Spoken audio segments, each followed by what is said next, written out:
Unbelievable that you're in charge of this. I know. Don't put me in charge of anything.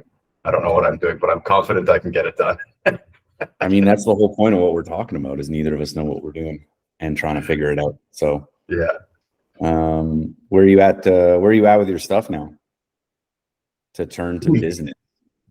Yeah, actually, it's been kind of since we last chatted, there's been a lot of movement on stuff. Like so the Adventure Planet beta has been built, so I actually have something to play with, which is kind of cool. Yeah. And then the other thing that we were talking about from the legal offering, I've had a lot of interest on it.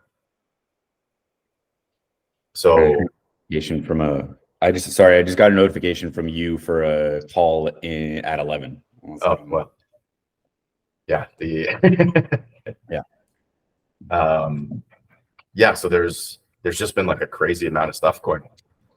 Since we last spoke, I was like, you know what, let me at least test Hormozy stuff to see if I can do it for something that I really understand how to do, because I'm kind of in a holding pattern now with Adventure Planet, right? Like I'm waiting for it to get built. I'm waiting for these branding folks to get back to me about renaming everything and getting like an icon and all that kind of stuff. You're gonna move away from Seasoned Adventures? From Adventure Planet. Yeah. Oh, sorry, Adventure Planet. Sorry, why did I say that? Yeah. I think it's always been a working name and it just doesn't roll off the tongue well enough, and I don't think it actually captured what we want to do long term. So I'm looking for more of a sort of a unique single word, 5-6 letters, something short. So anyway, I've gone through like a couple of branding exercises, which is really fun.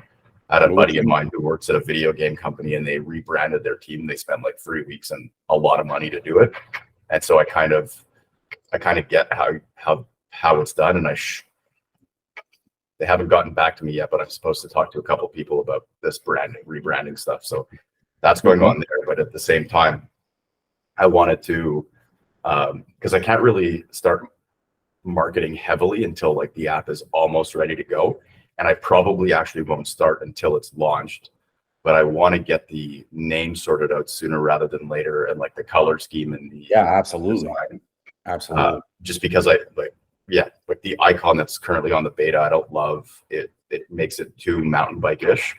So this whole legal offering thing, and it's kind of what we were chatting about. I offered it to, I think 6 or 7 companies, and I've already got 5 takers for it. So I'm going to do like my 5 free trials, and it'll iron out all the kinks. It's actually created a little bit of business for me from just the straight up strict legal work, which is awesome. And so, yeah, I'm just going to run with it and see if there's something there before I spend a lot more time on it, but it's ready to go.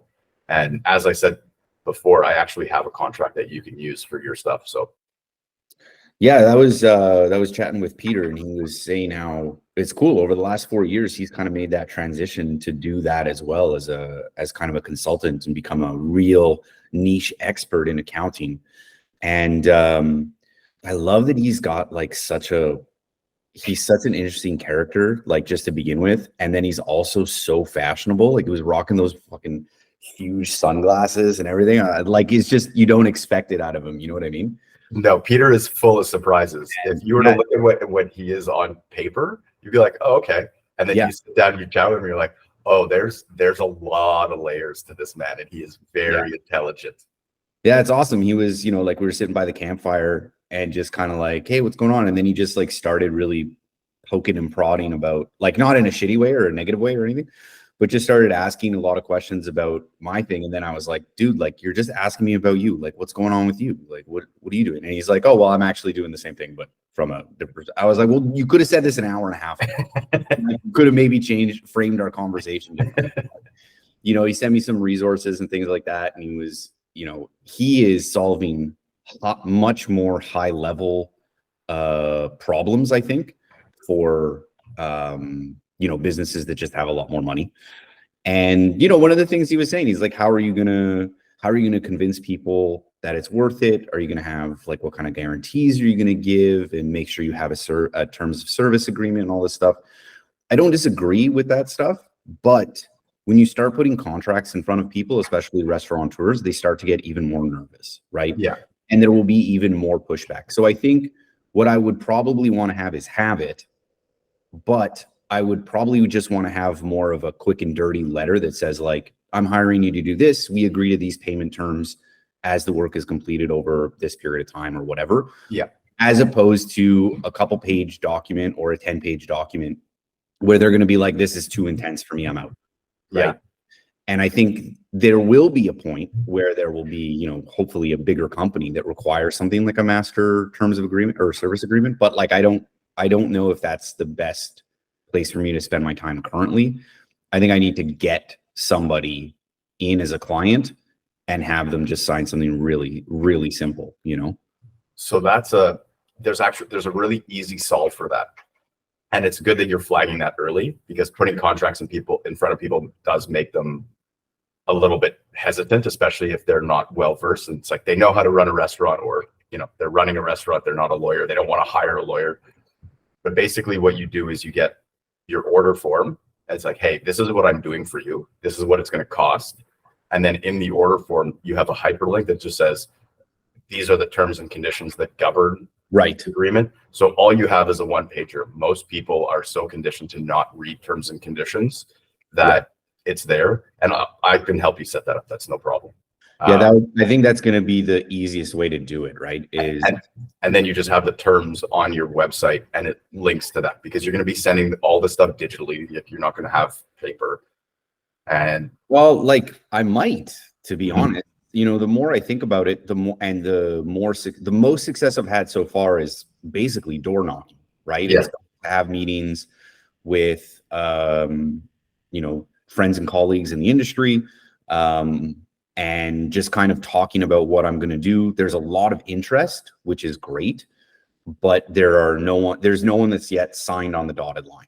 And so I think over the next couple of weeks, that's going to be my primary focus, is really trying to hammer out that first person, to just get it going and to get it started. You know, I know what I have to do. I know in direction I have to go in. And also I have to work with this like marketing. I'm trying to work with this marketing company. They're based out of London, but they work with restaurants. And so this guy has two businesses, one like a consulting service, and another one, he's building an app, which is an incredible idea. I don't know how it'll translate to North America, but it's an incredible idea. You download the app, you're told about like deals or restaurants in the area that you are. And when you're close to the restaurant, it pushes you like a push notification that says, hey, if you're here, it's happy hour. Like you can get this kind of thing.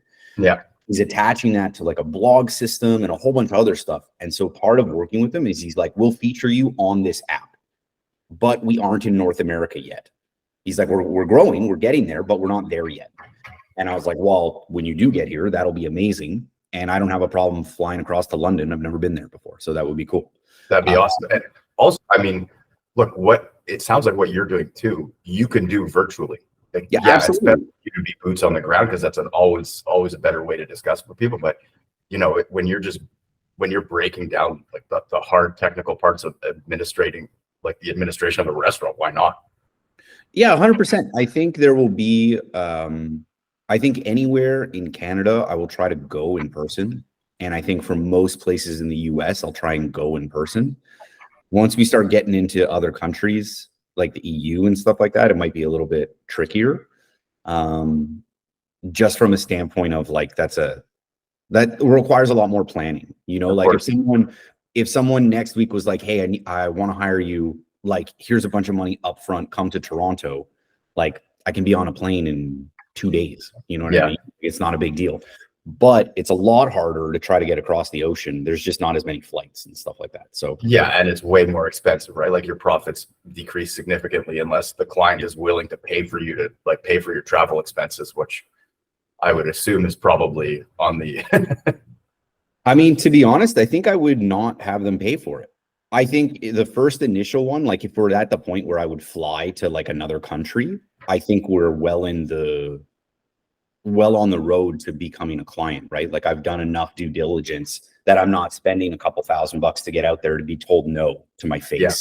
You know, like I think that would require a different level of seriousness. Probably requires like an agreement to actually do the job as opposed to an audit. You know, like if there's a restaurant in Montreal, I'll give you an audit for free. I don't care. You know, I can figure it out in an hour what you guys are doing right and wrong, as long as you're open, right?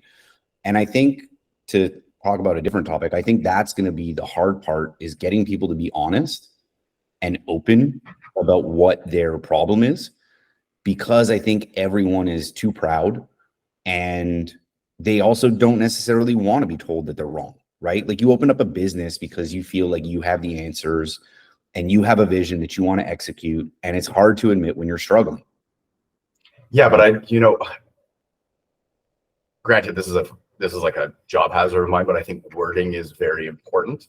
And I wouldn't say that anyone who is running a restaurant that's not as profitable as it could be is wrong. There's just room for improvement. Right. And I know that that's a subtle thing, but it's not like you're doing this the wrong way. It's okay, you've gotten steps 1 and 2, but there's actually 10. And this takes your margins from 3 to 5% for your profit, right? Or whatever the numbers are. And that's improving. It's not like, hey, you've fucked this all up. Yeah, I know, but like, you've definitely met the people that are, you know, especially in the restaurant, there's a lot of egos. Yeah, of course. You have to play an interesting game where, you know, more or less like, hey, look, you're asking for help. If you want to listen, great. If you want to pay me and not listen, great. That's your call. Like, that's not what I'm trying to do. I'm trying to legitimately help you. One thing I was talking to Peter about was how to put in the checks and balances, right? Because I'm going to have to give more or less with each part of the service or whatever. I'm going to be like, look, like, guys, you're going to see results in 3 months. But if you don't do this stuff in 3 months, you're going to see nothing, and you're going to feel like you wasted your money. So here's what you got to check in on every week, and we can talk about it once a month during that time. Yeah. Right.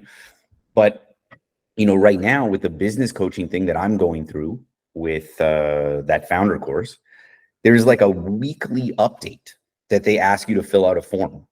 And I filled out like 4 over the last 3 months. And it's like, guys, I just had a coaching call with the business coach. Now you're asking me to summarize that call and put it into a document for you. And if we don't meet, you're still asking me to summarize what's going on this week. Like, I don't want to spend 30 minutes every week summarizing this call. I would rather work on the actual business and have something to show for it, you know? Well, I don't know. The first place my head goes when you're telling me that is, yeah, it's going to be hard for these people who are already really busy to go and add an extra step to what they're doing to make sure that what you've implemented is good. But that also offers you the ability to actually add a premium service after you've gone through, where it's like, hey, I'm going to check in with you every week or every 2 weeks, like whatever the checklist is. And if you're telling me that it's not getting done, okay, well, what I can do is I can do it for you. It's just going to cost you a bit more. I don't want to do it for them.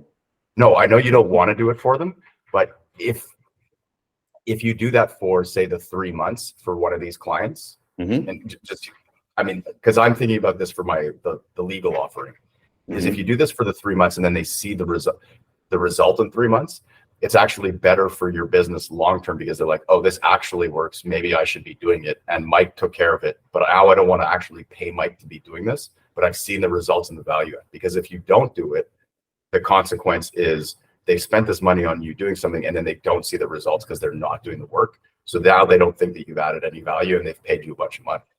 No, sorry. What I mean to say is that, like, I will follow up 100%. That's definitely an offer. But to go in and do the checklist for them after a period of time, I don't want to be hired to do that. I'm not running around to 10, 15 restaurants and physically be there to be like, you have to fill out this list and disciplining their staff, right? That's their job. Yeah. So, okay.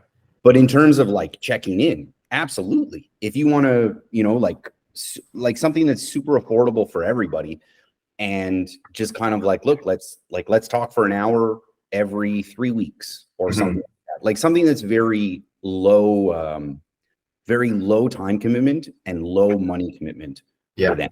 And then I think it's reasonable.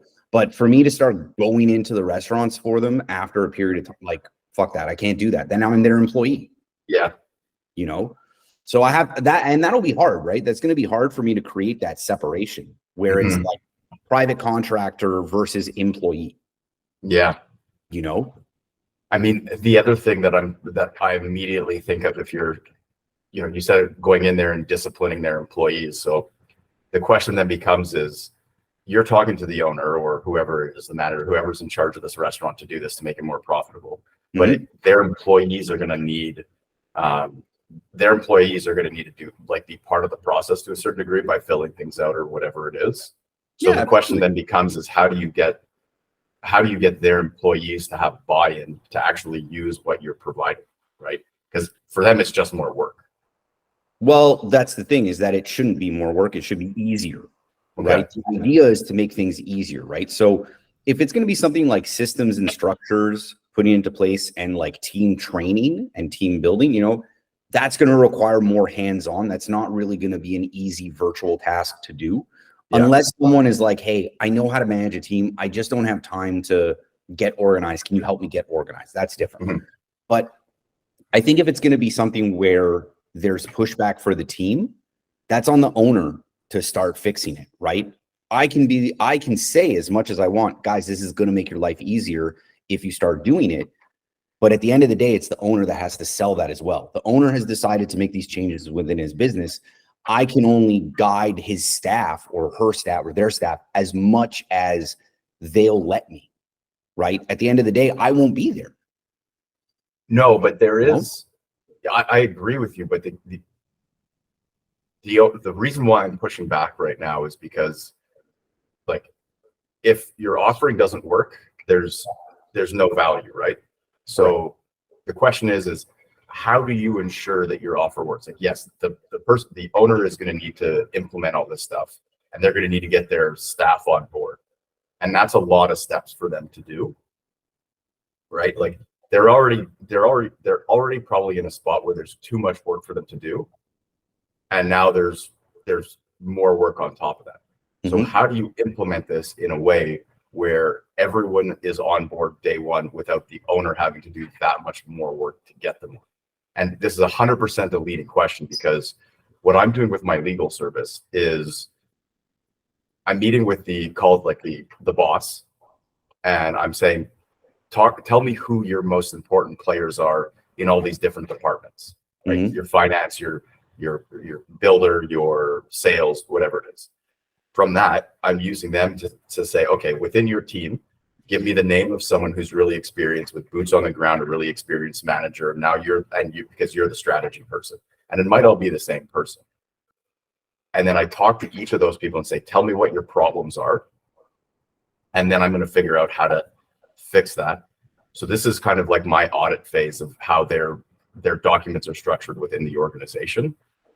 But what that does, and this was my experience at Traction, is because people are telling me what their problems are, I'm getting buy-in, because what I've done is I've gone out and solved their problem without them having to do any work. They just had to tell me what the problem was. And when I come back and I say, okay, John, like, you told me this is how I think we solve it. Do you think this is how we solve it? And they say yes or no, and they give me the reason why.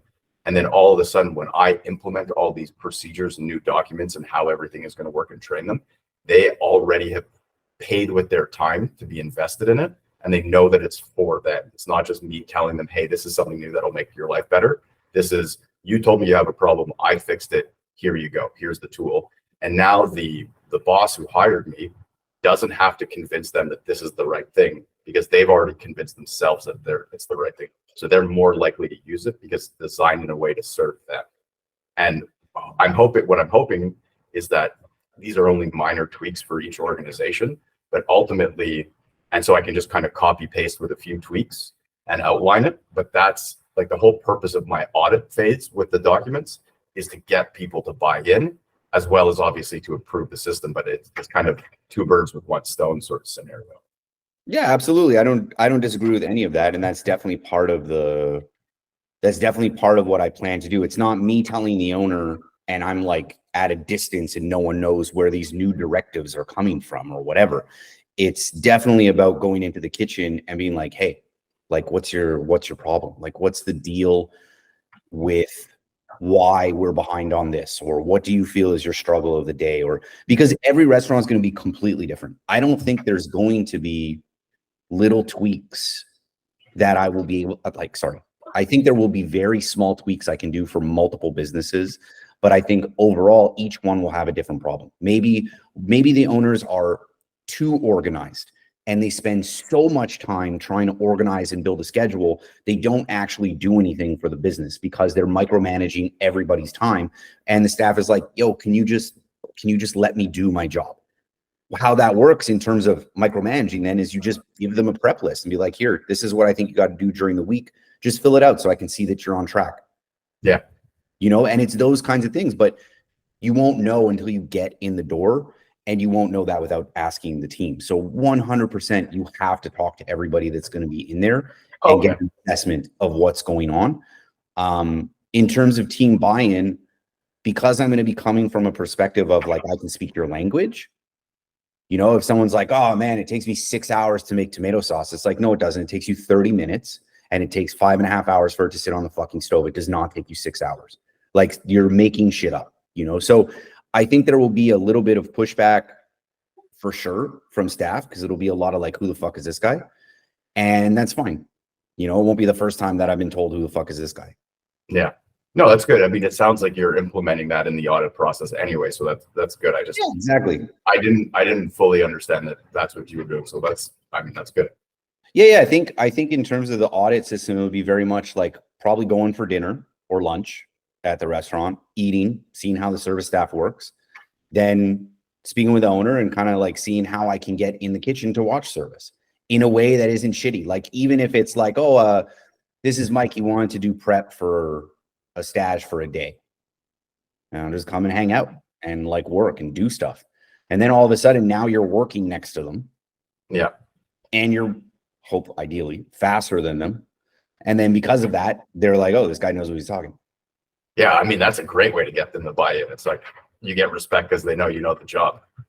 Yeah, exactly. If all of a sudden I'm in there and they're running around and I'm not and producing the same amount of stuff, that's super easy, Yeah. So, but I don't know. We'll see. That's really going to depend on each place, and again, it's going to really depend on how honest they are. Like I remember, like 12 years ago or so, one of my friends had become a head chef of a restaurant, and I met him working for a pretty, I'm not going to say where, so it doesn't like narrow down who the person is. But I had met him working at a pretty big kitchen. He left to go be a head chef, and he had asked me like, oh, would you want to be my sous chef? And I liked the style of food that he did. He was a little bit ahead of me, so I felt like, yeah, that could be cool as long as there's going to be, a team dynamic and I'm not just the gopher kind of thing. So I went to go do a stage with him. And as we were doing it, like, I just noticed like all the cooks were really quiet and like not having a good time. Mm-hmm. And at one point I'm downstairs doing prep with them, and I'm having a good time because I'm like, oh, I'm here, I'm learning new stuff. This is fun. And I was like, so what's it like to work for so-and-so? And just radio silence. Now I'm also his friend. So immediately they're guarded. Yeah. Right. And that will be a barrier that I'll have to break through, where I'm going to need the staff to be honest, but they also fully know that I'm reporting to the boss. Right. Yeah. There might be a thing where I can implement something where I don't tell the owner, where I make a thing where it's like, I'm not telling them what the staff say back, but it will guide the recommendations that I have, but I won't say who says what. And maybe that would be a little bit safer for the staff to feel comfortable giving feedback, knowing they're not going to be like tattled on. Yeah, I mean, I'm running into the same thing with my stuff, right? Where I'm going to have an agreement with the company that I'm working with on the legal stuff. That is, obviously, I'm keeping their information confidential, et cetera, et cetera. But when I talk to everyone, because they don't know me, it's going to be the same thing, right? Like if the CEO is doing a shitty job, I need someone to tell me why, like what the CEO is doing that is making their job worse, right? So that I can try to fix that within the process.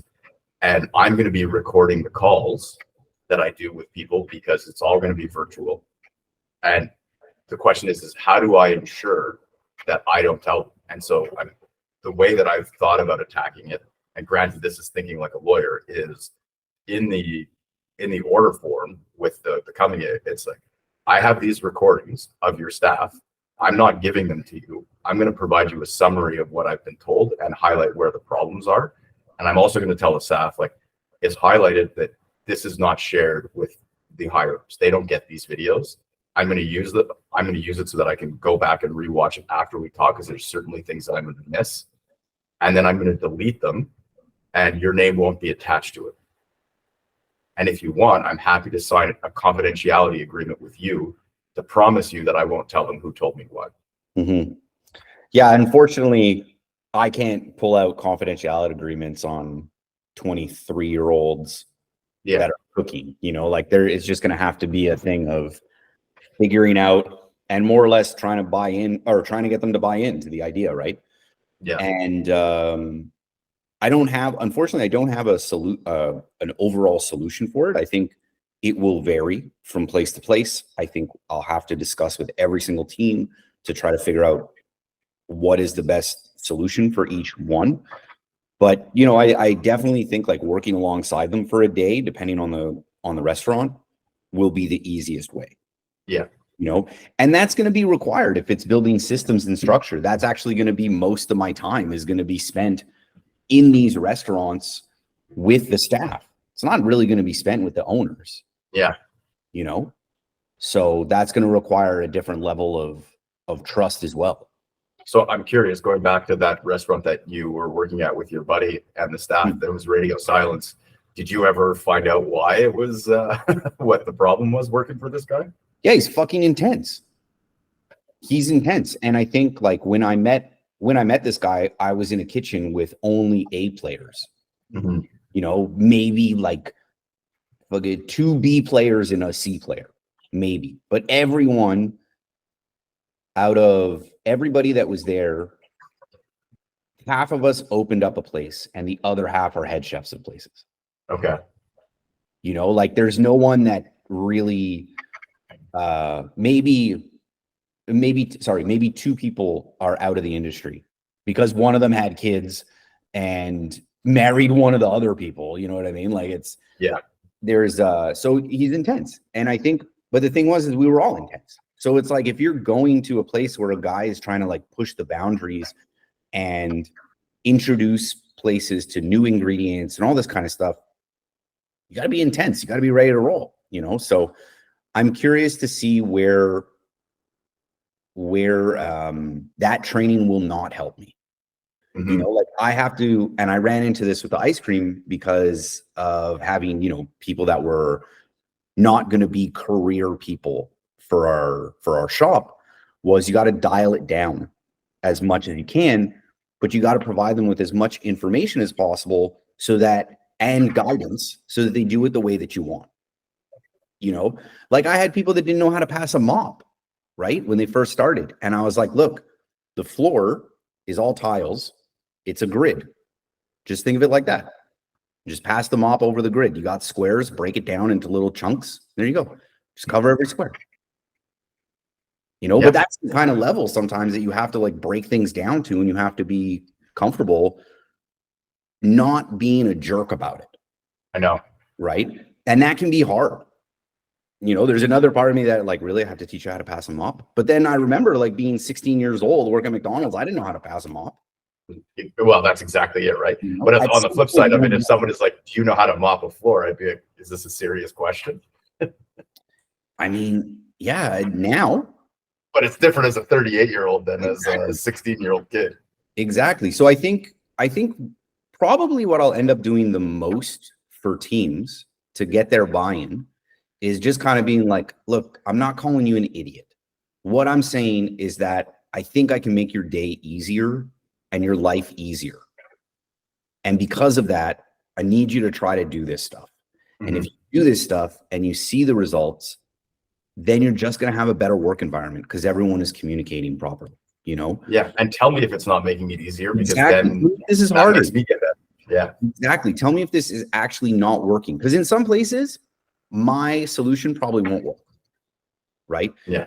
For instance, if there's a restaurant that has I think it's going to work for most restaurants, but if you're focused mostly on things like specials and like in the moment creation.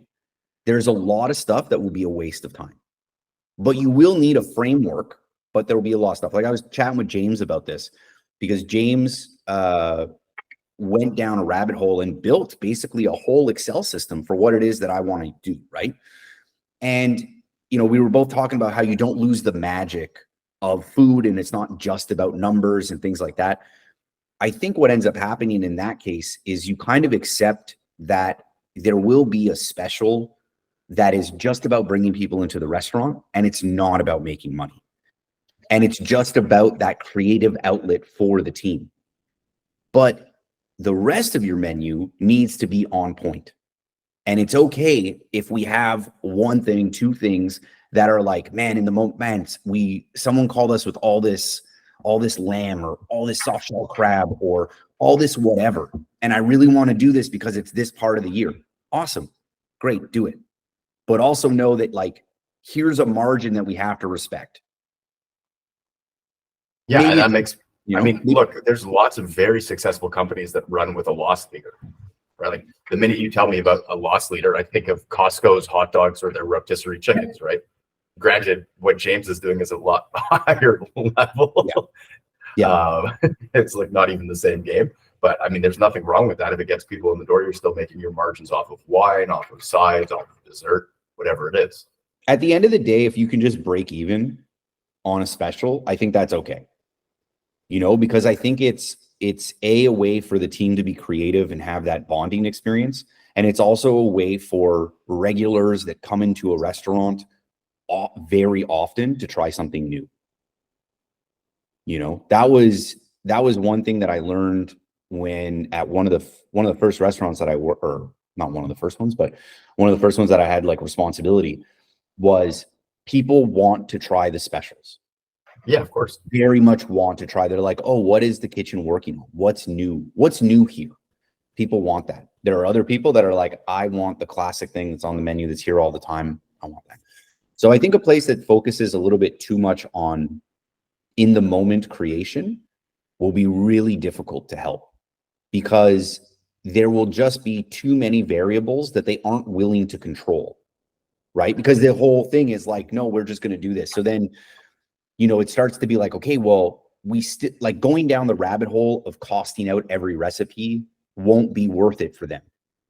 But understanding how much things cost will be worth for them. Yeah, maybe it's a different equation, but exactly. Like a recipe book probably will be less important.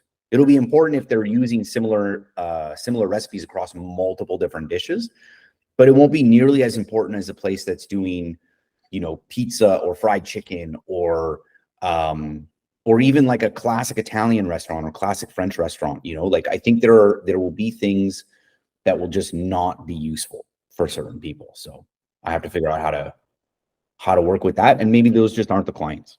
Yeah, I mean, you know, and that's what the free call will be every time. So yeah, and I mean, but also, you know, that free call with that client might make them think to say, you know, maybe we're not only a specials restaurant. Maybe what we do is we figure out, you know, the core dishes that are the classics that everyone talks about, like this place does the carbonara better than anywhere else, and that's always on the menu. And then, you know, when it's soft shell crab season, do something with the soft shell crabs. Like nothing wrong with that, but you know, at least keep some foundational pieces in there so that you're not starting from scratch all the time. I mean, I don't know. This is no, your business, not mine, right? I think you're absolutely right in that regard. I think what it may do is highlight the failings of some of these kinds of restaurants that do that stuff, and they realize that it's not sustainable, you know. But I also can't help but think, but it's also a bit of a marketing thing, right? Because you describe two different types of people. Like personally, I love to go to a restaurant and try new things all the time because I'm like, these people are good at what they're doing. If they get to be creative, like it might be a complete miss, but at least I'm doing something that's fun for them, which means it's more likely to be good for me, right? But there's definitely other people who I will only go to this restaurant for this particular dish. And so if you take that dish off the menu, people are going to cry bloody murder. Mm-hmm. So it's like, now, do you only want people like me coming into your restaurant, or do you want people like me and the other type of person? Like, you just narrowed your market. Is that something you really want to do as a restaurateur? I mean, I definitely can't depend on people exclusively that want new things because your staff burn out and you run out of ideas, right? Like there are obviously infinite ideas, but there is a finite amount of time to create those ideas in a week and to make sure that it tastes delicious, right? Like you got to test it first. You can't just throw it on a menu and hope for the best. So, there's a couple of weeks process sometimes, and maybe you miss the season then. But slowly but surely over time, you build a repertoire of things that you're able to use. Maybe that's where a recipe book comes into place. And it's like, oh yeah, we did this like red pepper puree thing that was really cool with this. Like maybe we can use it again. How do we make it? If you have a big seasonal hit, cool. We're going to do that again next year during the season. So it's a special. It's not brand new, but it's limited. It creates that like, oh no, we're only doing this because this is the season for it. That's awesome. I'm getting excited because we're talking about food on Yom Kippur. I mean, we're going out for lunch in like half an hour. So, I know. But like as the standpoint of the chef, I want to put items on the menu that I'm super proud of, that will be served consistently, that everyone will have and really enjoy and be creative in that avenue.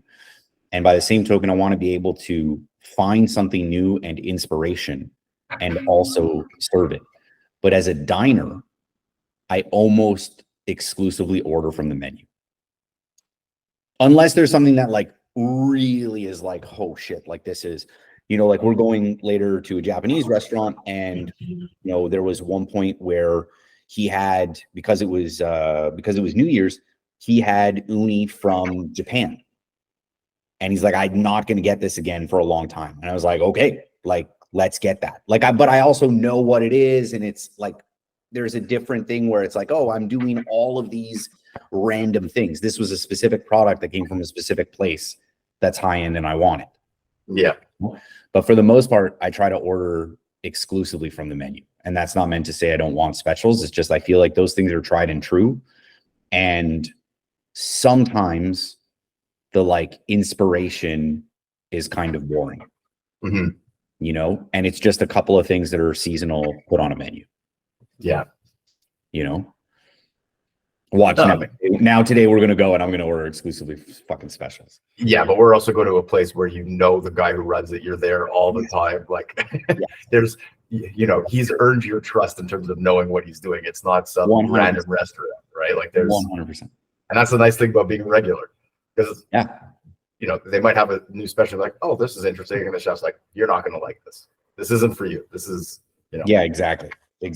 So, but no, I think team buying is going to be the hardest thing. I think you're absolutely right, and I think the privacy thing will also be hard for a lot of people to deal with. So yeah, it's because you don't want to be seen as a spy, right? Like with that restaurant. No, exactly. You are. At the end of the day, you are.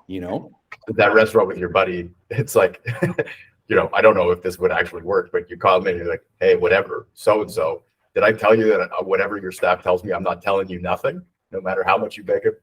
Exactly. He comes in and he's like, yeah, you're a jerk. I was like, well, yeah, that's what I'm going to do. Which I actually did. I didn't say who it was. And I framed it in like a nice way. And I was like, dude, like vibes are kind of low. Like maybe have a little bit more fun. Yeah. But then that said, when I was in that position, like I was not necessarily any better. You know what I mean? You weren't frolicking around the kitchen, Mike? I was not frolicking, not even skipping like the Leonardo DiCaprio thing. Like, no, I was not even close. Like there is Someone's going to make a meme out of this if we ever get famous. There was one moment at when I was a chef at Manitoba that I was like trying to get somebody, like we had already done this menu for like a month and everybody knew what was going on. One of the guys did something wrong. And I was like, I'm not even mad, but like, you should know better.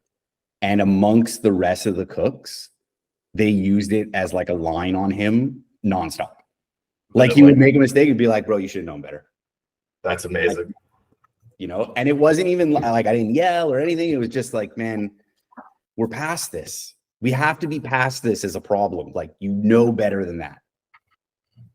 Did he at least take it? Did the cook take it well? Or was he like, okay, good. Over time, those guys got like, they really bought in. It was really hard to get them to buy in, but I did meet up with a couple of them afterwards. I forget where we went out for drinks at some point. I forget when. And they were like, man, we're in another kitchen and we're dominating, and it's because of you. He's like, That's awesome.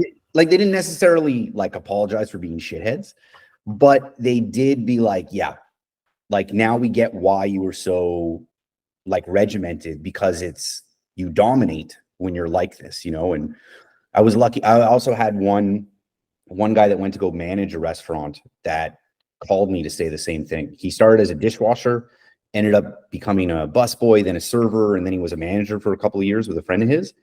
And he called me up to be like, man, I'm just training people the way you tried to train everybody at Manitoba. And he's like, I do like word for word what you're saying. And it's just so easy, you know?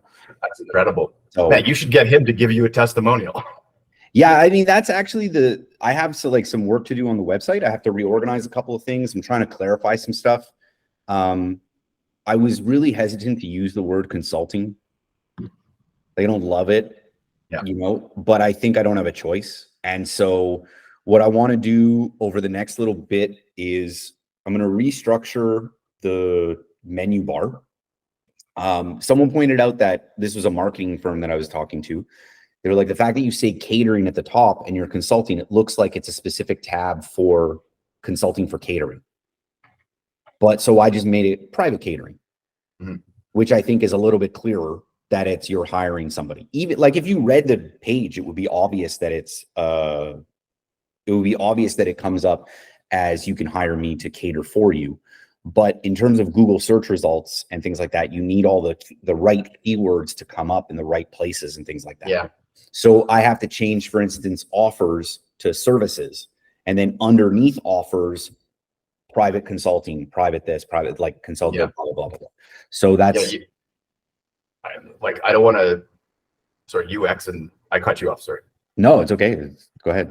This is what a conversation is in person, Rich. Like, I don't know. I'm immediately thinking to myself, like, if that distinction is partially a problem, you can have something on the top menu that goes for restaurants, and it says consulting, and it says for individuals catering.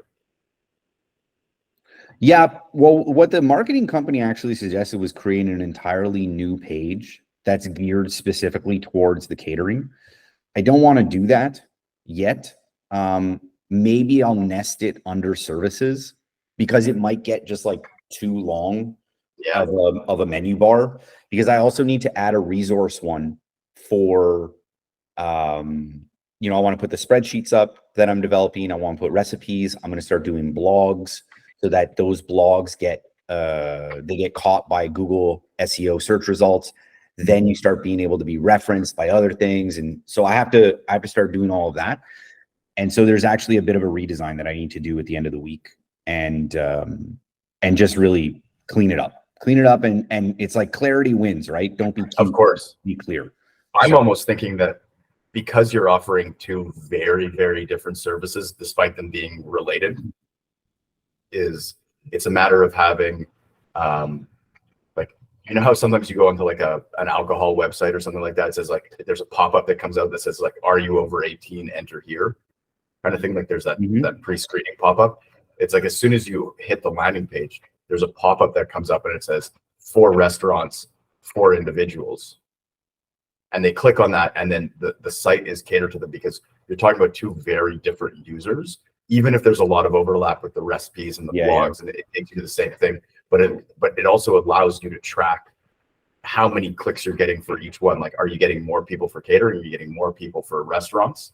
And then the site, because I imagine from a marketing perspective and a branding perspective, like those will look different. It's not going to be the same for both of them. Yeah, absolutely. I mean, the more I think about it, the more people I talk to, it's almost like I need to disable it completely.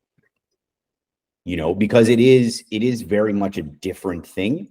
But what I guess my thought process behind it was it's a way for me to create content under the brand of Seasoned Professionals, of me like executing an event, to then have documentation of me making the dishes and showing that I'm doing it in the way that I talk about, and look at all these happy people. Yeah. Right. Because I did a horrible job of documenting my past with my culinary adventures and everything. So, but no, I'm not sure how. I think you're right. I think that's a cool idea to divide it up. There's another part of me though that is like, just delete it almost, you The know? catering part? Yeah, or like just shelf it, Yeah. like keep the page available, but maybe put it somewhere else, like maybe put it in the about us. So it's just a link in the Yeah. about us thing, be like, hey, if you're interested in private catering, we also offer that. Like click here and you can see more information, Yeah, because I mean, it sounds to me like the catering is what you wanted it to do is use it as an ability to, one, make some, call it relatively easy money, and two, there's the content creation part of it, showing that you know what you're doing, right? My hope was that I would basically break even on content creation in that way, because then it would fund me being able to record myself or hire a photographer to come and hang out for 5 hours and edit all the photos and that kind of thing, Yeah. So, but I mean, it's about, to get photos edited and to have a photographer is about $250, $300 an hour. That includes edited photos. So when I'm thinking about, if I can do a catering event, I did one, was it like 2 months ago, 3 months ago, and it easily would pay for that. Yeah. Like I could make a little bit of money. It could pay for the marketing budget that I would have. Then I'd have real content to be able to like put up on my website instead of stock photos and the one black and white photo I have of myself. And then get rolling. And then if I can do that for a couple of events, now all of a sudden I have TikTok and Instagram stuff where it's not just fake stuff. But on that, go ahead. But I have something else I want to follow up with that. No, go. Keep the train of thought going. So there's this website that I just found through my business coach that I want to share with you because it might be helpful for you too. Let me just find the tab that I have it under. It is a content website that you can buy packages of stuff for Instagram or for a brand. And I can't find it right now. I feel like a jerk. It's all good. You can send it to me later. Hold on. I'm going to find it in a second because it's really, I didn't know this existed. Right. And I think it's incredibly interesting that this exists. All right. So it's called Creative Market. So if I can I share my screen? Do I have power to do that? Or are you the master here and can't? Creativemarket.com. Yeah. Yeah, I've got it linked up here. But yeah, there should be a little box with a present now thing on there. Let me see. Sometimes I wasn't allowed to record, so I wasn't sure if I could. Oh yeah, I can. Okay, here we go. So I'm going to share. I have like a million tabs open. So, all right, can you see this? Yeah. Yeah, so this is like you have Canva templates, you have graphics, you have Shopify themes, you have all the fonts, Instagram templates, and everything. So basically you can just select a thing and it's, okay, this one's $12. This is all the work that's done for you if this is the style that you like, and you just have to change it with your information. Yeah. And so depending on what your budget is, you can, instead of using stock photos, I guess this is like another form of stock photos. Yeah, this kind of feels like a Canva to me a little bit. It is. So it's very much like done within Canva, but what ends up happening is you just get a really unique. Often I found so far in Canva, it's not nearly as many things. Yeah. It's not nearly as many posts. It's like kind of the template to make the posts. Mm-hmm. Whereas this is more like these are all the posts. And so I think I'm going to take a look at it this week and see, because if I can cater one to mine and it's only going to cost $20, the amount of time I'll save from having to do it. Like here, this is 250 templates for $20. Yeah. That doesn't necessarily mean this is what you want or whatever, but I think it's really interesting I'll play around on it later this afternoon as a resource. Not sponsored, but you're welcome to creativemarketplace.com. Yeah. We'll tag them. We'll see. We'll see what we get. Um, I had a thought though while you were talking about getting a photographer in to take pictures and for you to edit it. There's actually a way for you to either completely offset that cost or subsidize it. Where if you're doing a catering event, someone is paying a lot of money to have someone come cook in their house for an event, right? I think I know exactly where you're going with this. Go Yeah, ahead. you basically offer them the photographer. It's a great idea. And I didn't even think about it, but it's a great idea. Why not? I mean, personally, I hate taking pictures when I'm hanging out with my friends because it distracts me from being in the moment. Like my phone is always in my pocket. Some people love taking pictures.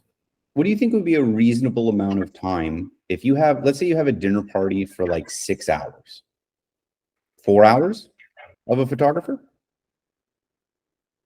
Yeah, you could even do, I mean, I'm thinking of my wedding. Like we had a photographer there pretty much until like maybe an hour into dancing. And then she was like, all right, like we got all the stuff. And now you guys are going to probably get messy so you can get out of here. And I was like, both of you need to go get drinks and get messy. But yes, that's cool. Like, don't worry. Yeah. So I don't know. I think it's a great idea. I think it's an absolutely great idea. And it's definitely a thing that would work really easily because you're immediately providing work to somebody else. Yeah. Yeah, I mean, honestly, I don't want to answer that question because I have no context for it. As a guy who never takes photos, I don't know how long you should be around for. But, I think it's definitely worth asking if you can establish a relationship with the photographer, asking them how long they think they need to be around for. But also it's you as the chef need to think about how long you want it to be around for, because you'll want some stuff probably of you doing the prep or just the final results of what you've made and then people enjoying it. So what does that look like? Is it an hour, like the photographer's got to be there an hour before dinner and an hour into the dinner? Yeah, I think it's a cool idea. It's a cool idea. Of course, this is also now going in a completely opposite direction of consulting and moving into the solving some private catering things. But I guess you could also do it for the consulting for restaurants, right? To be like, look, like while I'm in here, I'm going to take content. If you want, for this much, the photographer will also take photos of your dishes and your food and your staff and everything, and you can have that content as well. And it costs X amount of dollars. Yeah, it's a great way for you to sort of cross brand that, and why not? Yeah, I wonder who, because food photography is very particular. Yeah, like the overhead thing and all that kind of stuff. So if you want, she used to do it in Montreal, but my friend Cheryl, who lives across the street from me now in Vancouver, used to do that for a bunch of restaurants in Montreal.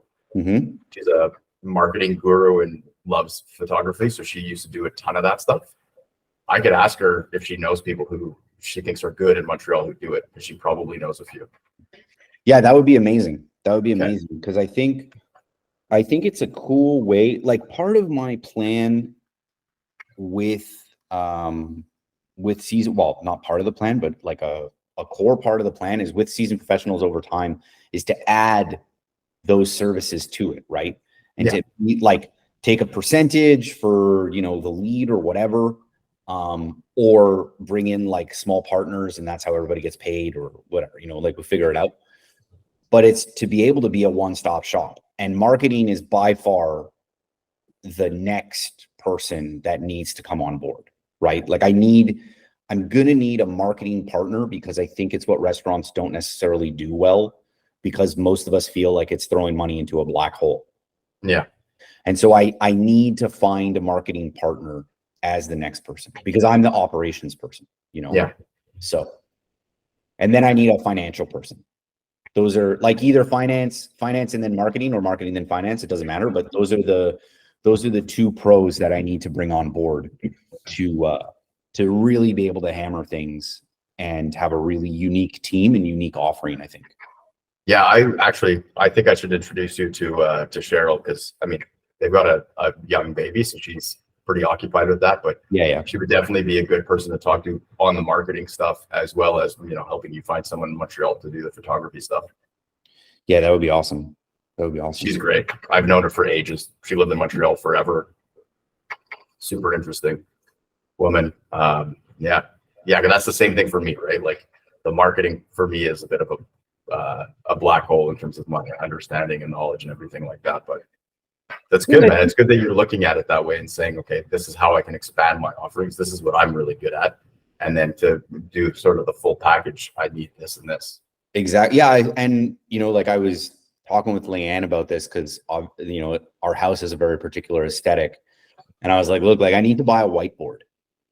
Like I just need one. It's like, it's easier for me to process things and all this kind of stuff. And while she was out of town, I was like, fuck this. And I just bought one. So it's not going to match the aesthetic. I'm going to have to hide it somewhere. She won't watch this recording, so it's fine. She won't know I even have it. But it's just the being able to visualize everything in that way is just really important. And I need to create that company structure to start being like, okay, once this website is set up and once I've got a couple of people, where are our gaps? Who do we think could fill those gaps? Yeah. You know, who could fill the smaller gaps as like a contract situation, you know, like right away, I'm thinking of somebody that could be kind of like a wine person for me. Because we work together very well. I also know a bunch of wine reps that could also probably be interested in doing it because then they get their wine in the door, you know? Yeah. So it's just a matter of expanding the network and reaching out and thinking about it. And I just work really well with flow charts in that way, you know? For sure. So, if I don't know if it's applicable, but if you need someone to talk to about the hard liquor stuff, I've got you covered there. Great. Yeah. I mean, I'm going to talk to everybody. You know what I mean? Like I'm trying as much as I can to speak to as many people as possible and not excluding anyone from the idea. No, I think that's great. Yeah. Well, you want to eat some noodles? Yeah, let's do it. Let's do it. So he does, now he's basically doing like 4 noodle dishes and a